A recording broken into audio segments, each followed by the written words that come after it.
Assalamualaikum warahmatullahi wabarakatuh. Saya Iza Mafroha, saya dosen di Fakultas Ekonomi dan Bisnis Universitas 11 Maret, Surakarta. Pada kali ini kita akan bicara mengenai bagaimana 10 prinsip di dalam pengambilan keputusan ekonomi. Ada 10 prinsip yang selama ini selalu kita siapkan ketika kita akan menentukan berbagai macam keputusan ekonomi.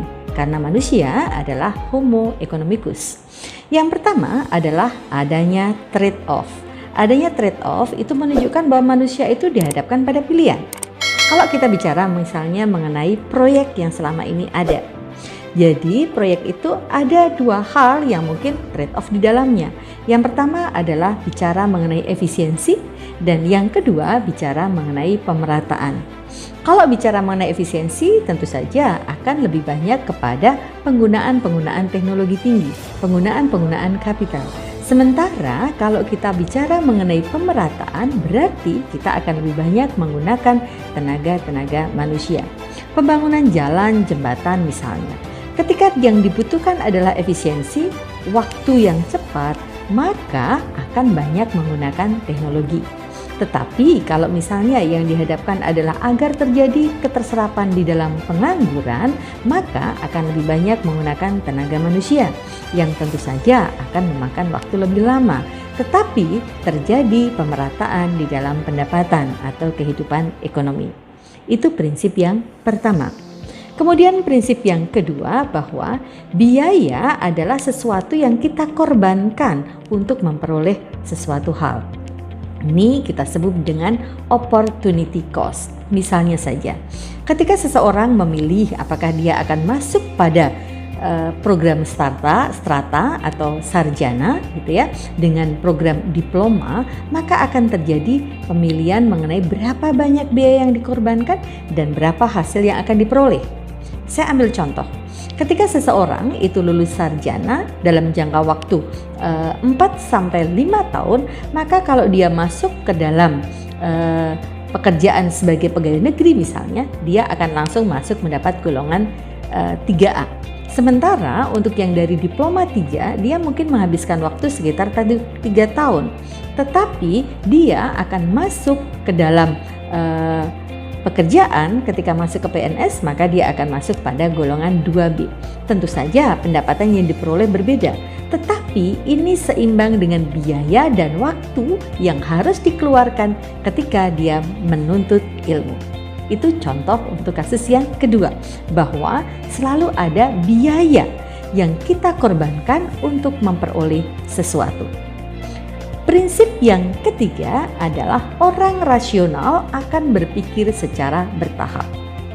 Jadi kalau kita lihat di dalam setiap aktivitas usaha, aktivitas ekonomi, kita akan menentukan dulu apa tujuannya.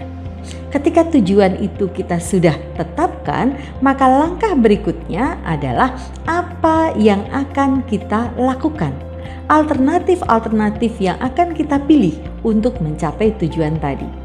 Setelah kita memilih alternatif proses di dalam pengambilan tujuan, maka langkah berikutnya adalah kita melaksanakan dari alternatif tersebut. Setelah itu, kita akan melakukan evaluasi. Artinya selalu ada step-step, mulai dari tujuan, kemudian bagaimana perencanaannya, bagaimana prosesnya, hasilnya, dan evaluasi atas hasil tadi. Saya ambil contoh misalnya, sebuah perusahaan akan melakukan ekspansi, pembukaan cabang. Ada 2 daerah yang dipilih. Yang pertama misalnya daerahnya adalah di Wonogiri. Kemudian yang kedua adalah daerah di Boyolali misalnya. Akan ada banyak alternatif mengapa memilih kedua wilayah tersebut. Kalau misalnya di Wonogiri, kemungkinan di sana itu sumber dayanya akan lebih murah, mungkin dekat dengan sumber daya yang diperoleh atau bahan baku yang diperoleh. Tetapi pemilihan yang di Boyolali mungkin berkaitan dengan berapa banyak biaya transportasi yang ada, bagaimana sumber air yang ada dan seterusnya. Nah, itu adalah bagaimana seseorang itu mengambil atau memilih alternatif proses.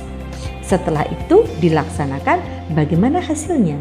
Apabila hasilnya itu bagus sesuai dengan tujuan, maka kita akan lakukan terus. Tetapi apabila hasil evaluasi menunjukkan bahwa hasil proses itu tadi belum sesuai dengan tujuan, maka kita bisa melakukan revisi atas alternatif kebijakan yang diambil. Itu prinsip yang ketiga. Prinsip yang keempat adalah setiap orang bereaksi terhadap insentif atau tambahan pendapatan yang akan diperoleh. Tetapi ini tentu saja berhubungan dengan berapa banyak pendapatan yang selama ini sudah ada. Jadi ada margin tertentu yang dia tentukan ketika akan mengambil insentif. Misalnya saja, seseorang mungkin rela dia mengambil lembur lebih panjang ketika pada pendapatan tertentu. Karena apa? Karena memang kebutuhan hidupnya membutuhkan lebih banyak dana. Tetapi ada sekelompok masyarakat yang mungkin sudah berada pada level pendapatan yang tinggi. Yang dia lakukan adalah dia mengurangi dari pekerjaan lembur walaupun ada tambahan insentif di sana. Karena apa? Karena nilai leisure, nilai berkumpul dengan keluarga, nilai mungkin dia melakukan refreshing itu lebih tinggi dibandingkan dengan yang lainnya. Prinsip yang kelima adalah perdagangan dapat menguntungkan semua pihak. Nah, sekarang kalau kita lihat perdagangan, maka kita bisa melihat sebenarnya ada beberapa advantage. Yang pertama adalah absolute advantage atau keunggulan. Absolute advantage adalah keunggulan yang dimiliki oleh suatu wilayah atau mungkin sekelompok masyarakat sehingga dia bisa menciptakan suatu barang tanpa ada pesaing. Salah satu absolute advantage yang paling unggul di dunia adalah Haramain atau dua kota suci yang ada di Makkah dan Madinah. Ka'bah yang ada di Masjidil Haram di Makkah itu merupakan salah satu absolute advantage yang luar biasa.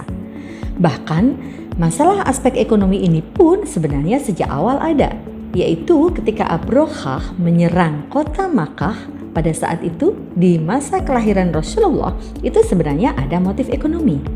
Abrahah mempunyai sebuah tiruan Ka'bah dengan harapan para kafilah datang ke sana.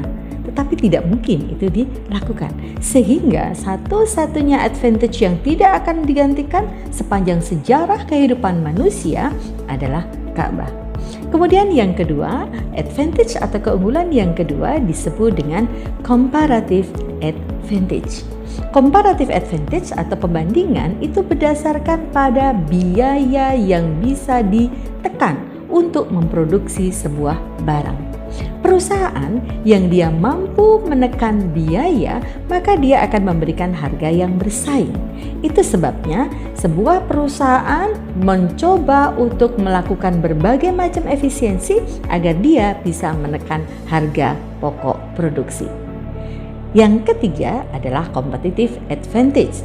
Competitive advantage adalah nilai dari sebuah barang. Mungkin barang itu sama-sama laptop, mungkin barang itu adalah sama-sama handphone. Akan tetapi keunggulan-keunggulan yang ada di dalamnya menyebabkan orang memilih. Fitur-fitur yang ada di dalamnya membuat orang menjadi oke, saya memilih barang ini dibandingkan dengan yang lain. Nah, competitive advantage inilah yang saat ini sedang mulai banyak dilakukan. Competitive advantage dan comparative advantage nanti akan berhubungan langsung dengan pasar. Apakah dia termasuk ke dalam pasar persaingan sempurna, pasar monopolistik, pasar persaingan monopolistik, maupun pasar oligopoli. Tapi itu nanti akan kita bahas pada bab berikutnya. Teman-teman, ini masih ada 5 lagi kaitannya dengan prinsip di dalam pengambilan keputusan.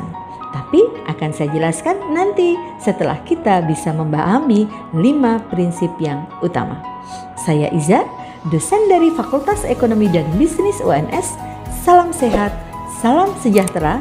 Assalamualaikum warahmatullahi wabarakatuh.